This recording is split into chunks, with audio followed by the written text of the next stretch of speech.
You're like me. You get so absorbed in what you're doing that you lose sight of everything else. I've always been told this by my father. Unfortunately, my father is no longer with us. He passed away from an illness 5 years ago, leaving me as the sole member of my family. I'm a 35-year-old company employee, working in the development department of an automotive parts manufacturer.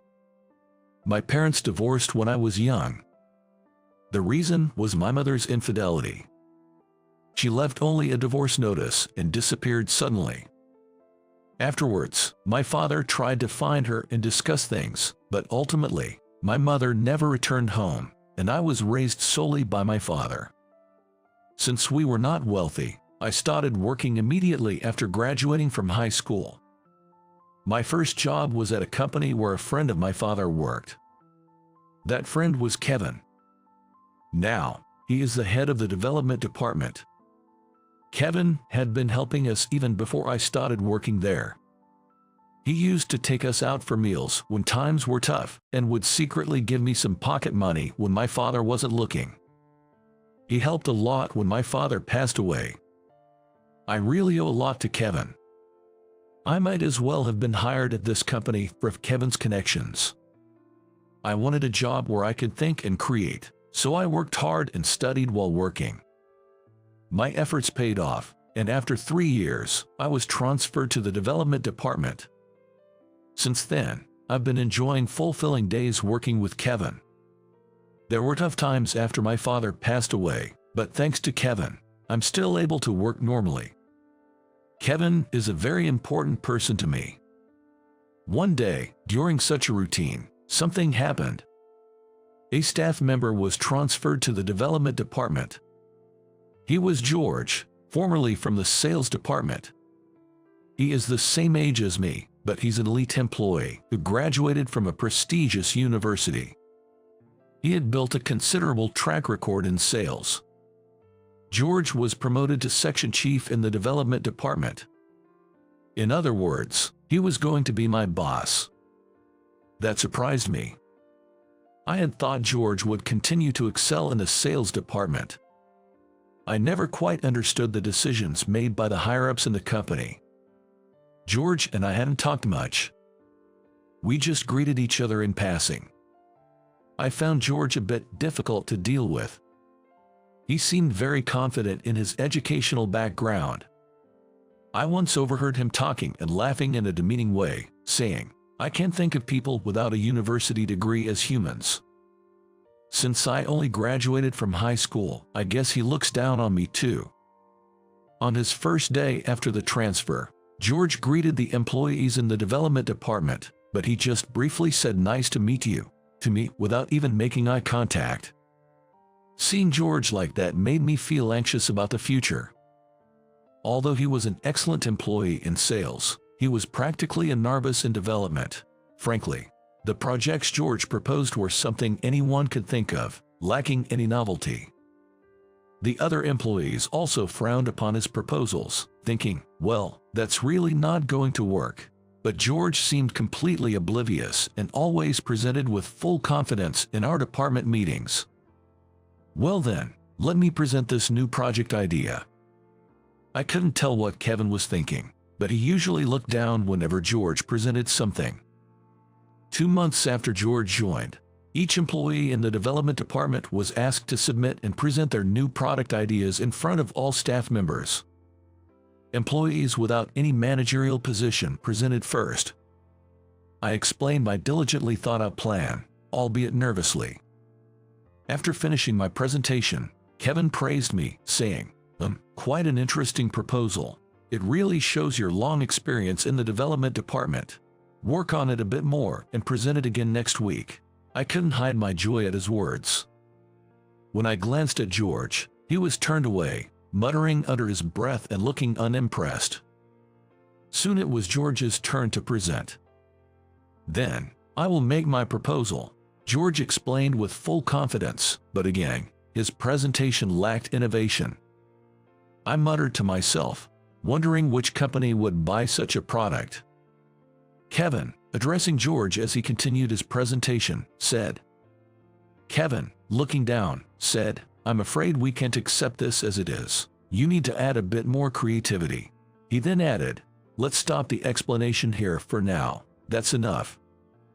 Kevin cut him off, and George was left stunned. Then Kevin continued, "You may hold the position of section chief, but you're still a beginner here in development. It would be good for you to learn from skilled employees like David." I was surprised to hear my own name suddenly mentioned. George responded with a simple yes, but I could see frustration in his eyes.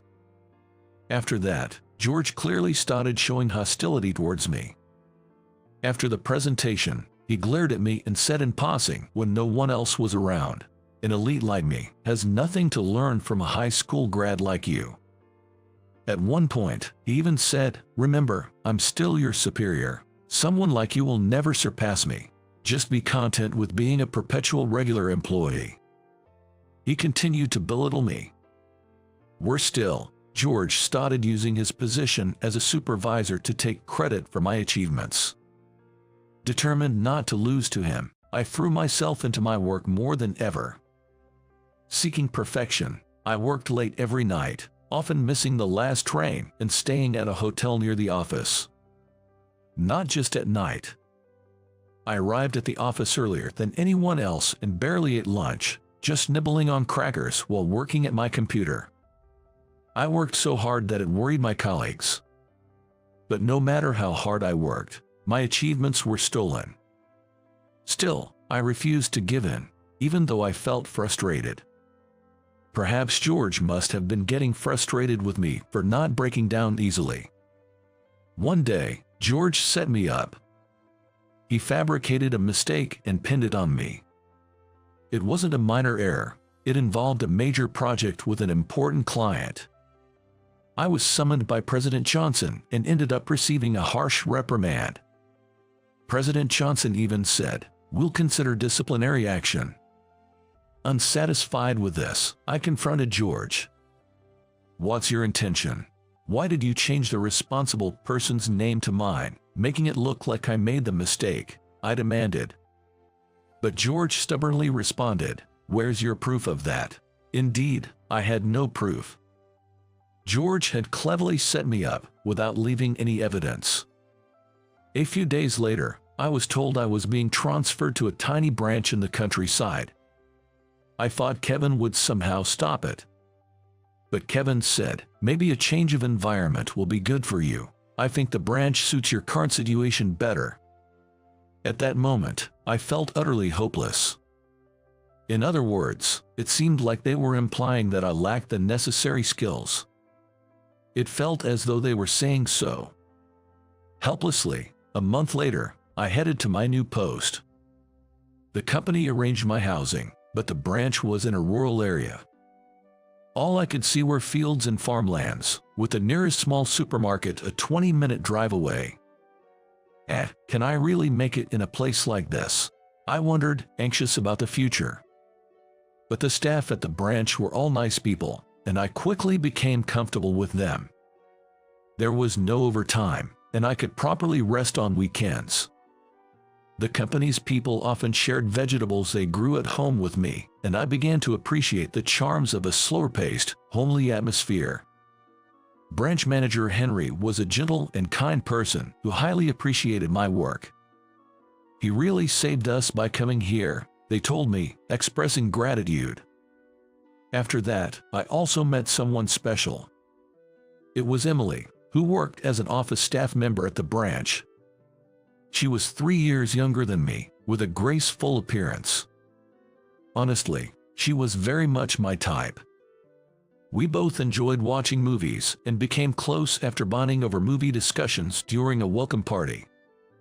I wasn't sure about Emily's feelings, but day by day, I found myself increasingly drawn to her. Listening to her gentle way of speaking always soothed my heart. Life at the branch, unlike the tense atmosphere at the headquarters, flowed with gentle, kind moments.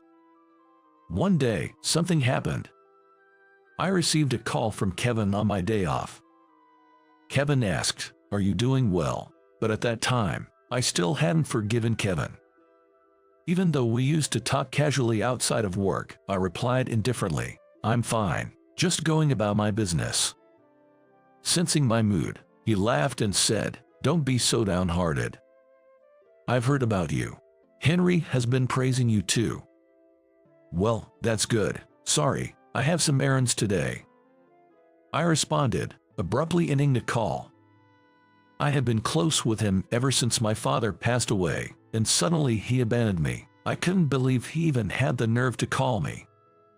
Even though Kevin occasionally called after that, I deliberately ignored his calls.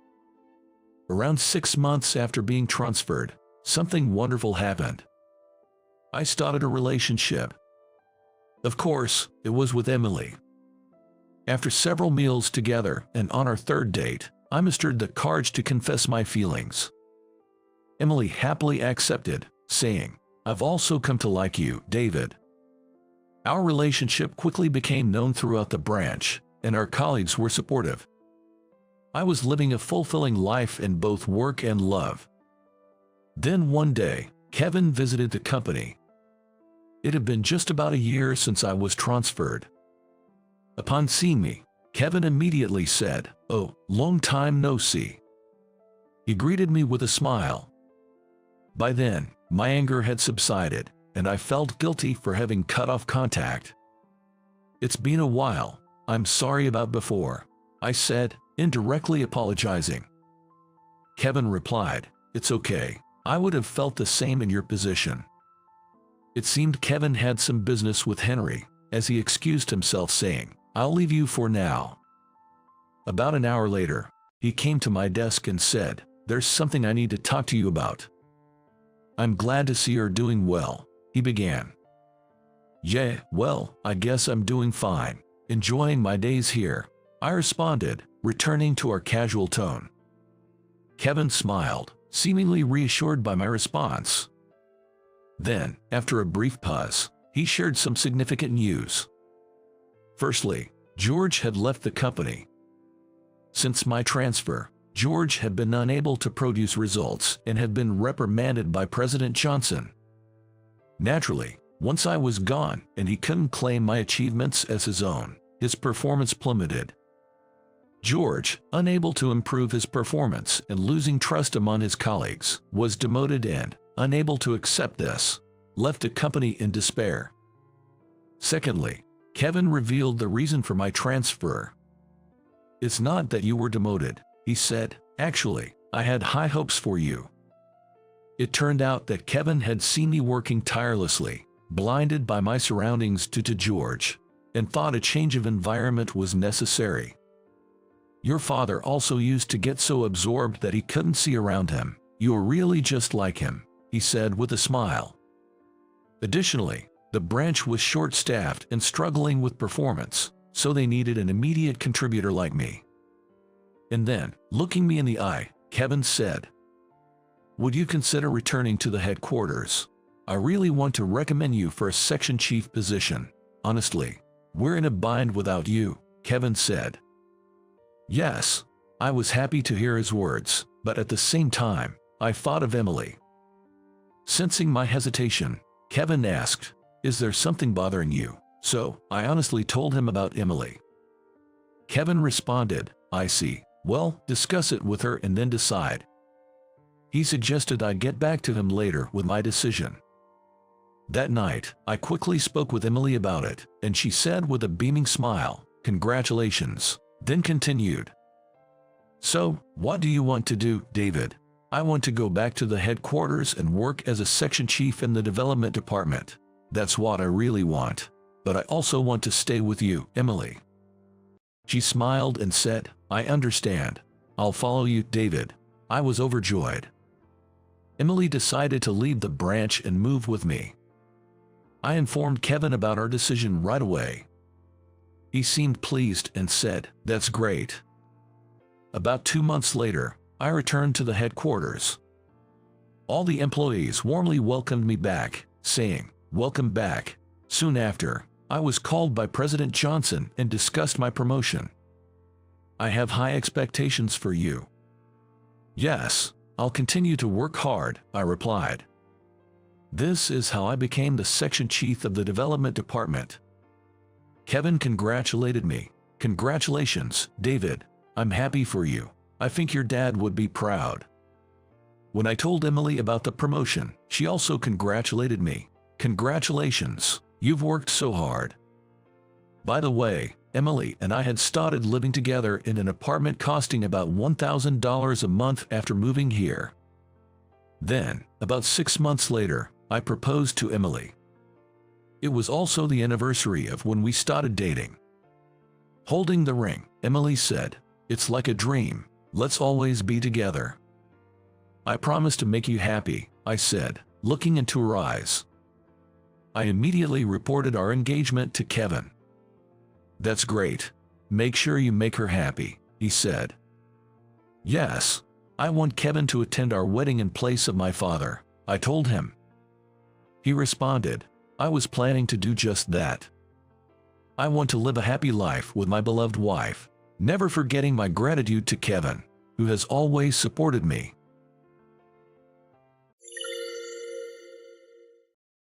"You're having a convenience store lunch again." The laughter of Bob echoed around. Holding the lunch I had just bought, I stared at him in disbelief. "My name is Ethan. Just an ordinary office worker you'd find anywhere. Right now, I'm in the middle of some harassment from my superior, Bob. What's wrong with a convenience store lunch? For someone working in a top-tier company, eating such a meager meal like a convenience store lunch, I'm surprised you can stomach it." Bob said this while picking up the lunch and examining the side dishes closely. Then, suddenly, Bob yelled out, Whoa, man, I've done it now. My lunch was splendidly scattered across the floor." "What are you doing?" "Humph, it wasn't on purpose. Anyway, it's troublesome having a poor guy like you around. This is a top-tier company. Eating appropriately is part of your duty as an employee." I'll work through lunch. I'll clean this later, so please return to your work, Bob." "Hey, I'm not done talking to you. Bob, how old are you turning this year? Mocking an employee's convenience store lunch and then throwing it on the floor is like middle school bullying. What did you say? You don't understand anything. As an employee of a top-tier company, it's only natural that So, what about your lunch, Bob?" I said this intending to counter the childlike Bob. Then Bob, with a sly smile, showed me a luxurious-looking lunchbox. "Look, this is my lunch." Inside the impressive lunchbox was a meal so extravagant. Our colleagues, who had been watching us, were also surprised, staring at Bob's lunch. I'm the son of a high-end restaurant owner. A meal like this is just a quick fix for our chefs. But Bob, isn't that a hassle for the chefs? What do you mean? Well, they are busy with work and yet have to make such a lavish lunch just for you to take to the office. I wouldn't like that. Hey, you. Did I say something offensive? At my words, Bob's face turned red with anger. Seeing him like that made me back off. "You insolent fool." "Huh?" I was taken aback by Bob's angry outburst. No, who's really being unreasonable here? I thought to myself as I returned to my work. The next day, I took a sick leave and spent the day idly in the park. I had lied about a stomach ache to get this day off, but Bob had yelled over the phone, telling me not to take time off for such a reason. But after all, paid leave is something you're entitled to take whenever you want. It's so peaceful, isn't it? Due to it being daytime, the park was overflowing with families with children. There were also parents with small babies, perhaps on parental leave, here and there. I'm already 35 years old. There were quite a few friendly women at work, and I even had a girlfriend. But all of that was destroyed by that son of a high-end restaurant owner, Bob. He teased me about my relationships with the women, and eventually, the girls would break up with me. At work, every day was a storm of power harassment. I was routinely ordered to do unnecessary overtime, and eventually, even my colleagues abandoned me, leaving me to endure Bob's harassment alone. But Bob's harassment was on the level of a middle schooler, so it never really hurt me that much. Sigh. Dealing with adults who act like children is so exhausting. A woman sitting nearby echoed my thoughts. Sorry, what was that? Oh, did you hear that? She appeared to be around my age. She dressed modestly and quite attractive. Feeling somewhat fortunate to have such a beautiful person next to me, I decided to strike up a conversation. I'm also tired of babysitting a grown child. He's my boss at work. How about we share our grievances? Vent to someone I just met today. Despite looking a bit perplexed, she sat down on the bench next to me. Why not? Let's talk about our experiences with these overgrown kids.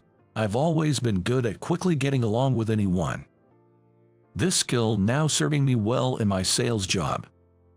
You're a funny person, she said with a smile. Her smile seemed youthful and charming. Then she began to vent. I'm transferring to my father's company next month, to the HR department. I'm not officially working yet, but I'm having frequent meetings to understand the company's inner workings. And there's this annoying uncle from my dad's side.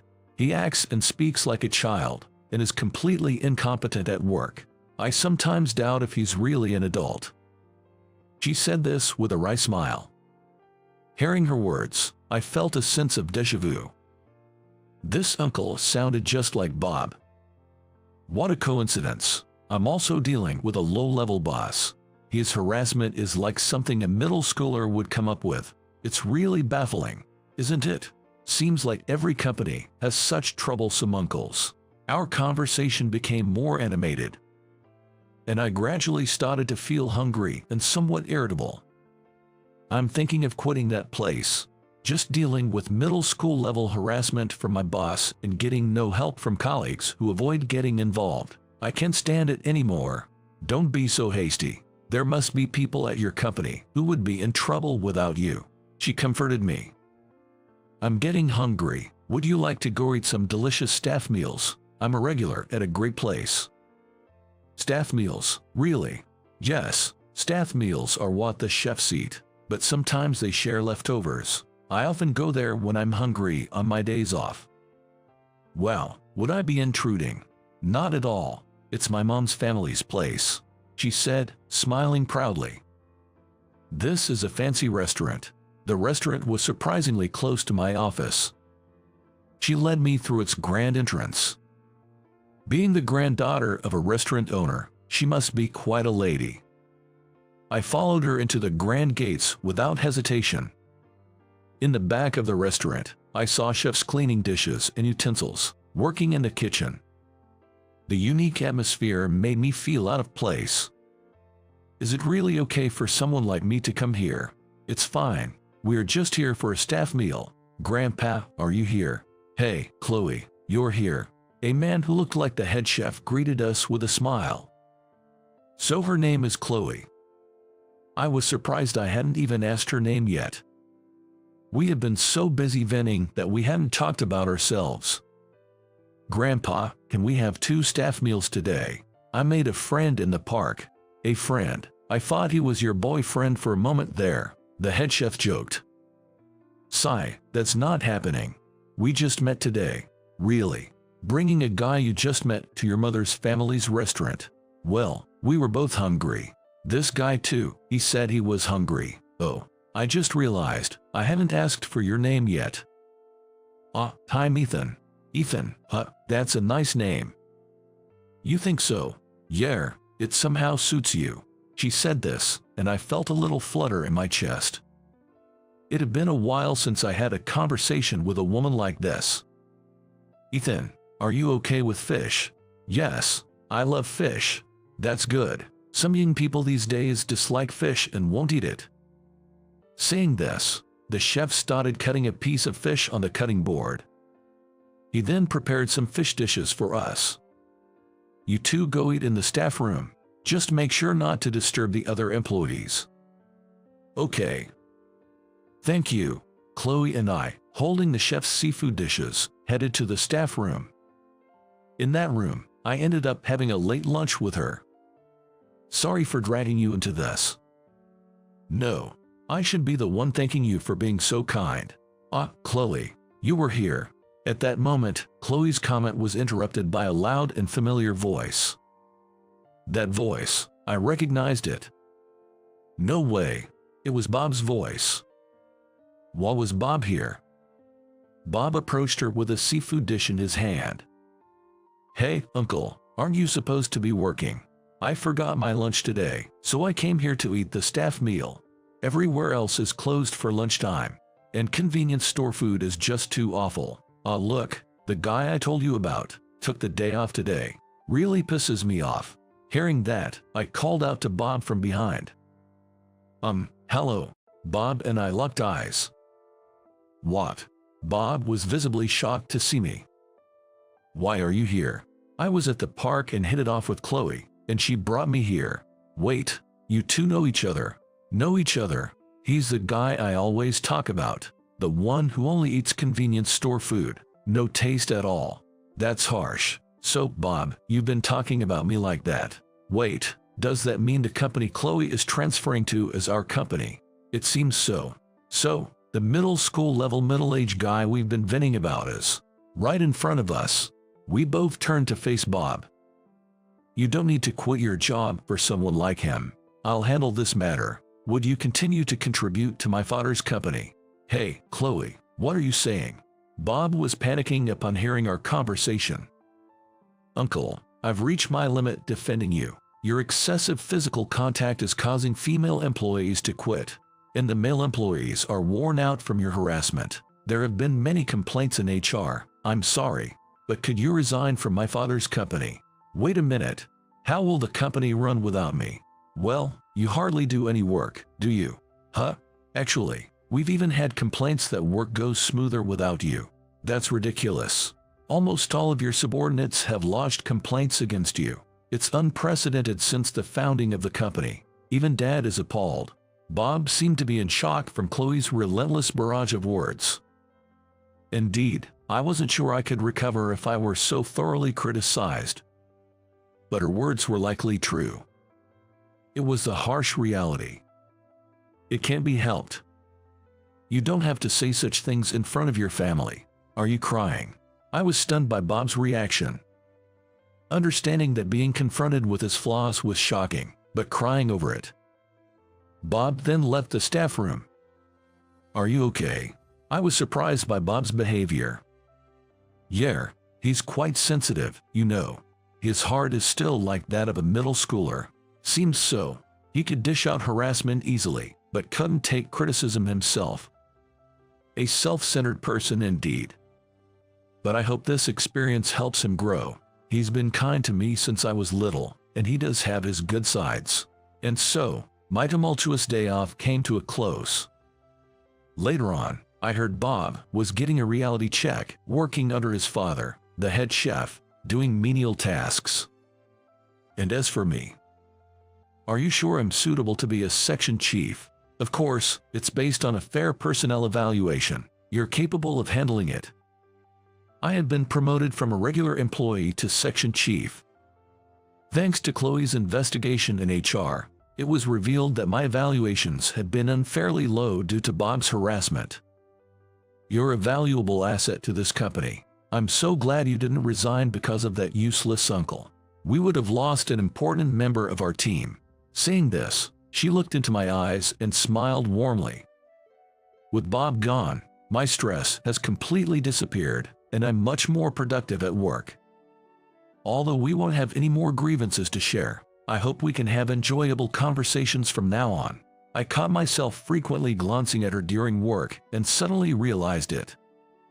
I'm secretly planning to invite her out for lunch soon.